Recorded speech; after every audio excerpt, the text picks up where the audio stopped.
6 জনের একটি চক্র, তারা পঞ্চগড়ে একটি নকল টাকার ব্যবসা পরিচালনা করছিল। $US ব্যবসা তারা পরিচালনা করছিল এবং এটা তারা বাংলাদেশের ভেতরে এবং দেশের বাইরে পার্শ্ববর্তী দেশেও এটা বিক্রি করত অবৈধভাবে।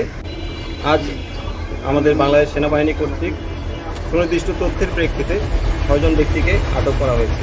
তাদের অপরাধ ছিল তারা গত দীর্ঘদিন ধরে একটি চক্র, 6 জনের একটি চক্র, তারা পঞ্চগড়ে একটি নকল টাকার ব্যবসা পরিচালনা করছিল এবং এই টাকাটা হচ্ছে US ডলারের ব্যবসা তারা পরিচালনা করছিল এবং এটা তারা বাংলাদেশের ভেতরে এবং দেশের বাইরে পার্শ্ববর্তী দেশেও এটা বিক্রি করত অবৈধভাবে।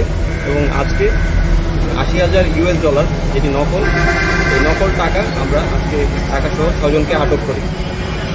আমাদের এই কার্যক্রম পঞ্চগড়ে চলমান থাকবে এবং আমাদের আহ্বান থাকবে সকলের কাছে যেন আমাদের কাছে সুনির্দিষ্ট তথ্য দিয়ে এই ধরনের অপরাধমূলক কর্মকাণ্ড বন্ধ করা যায়।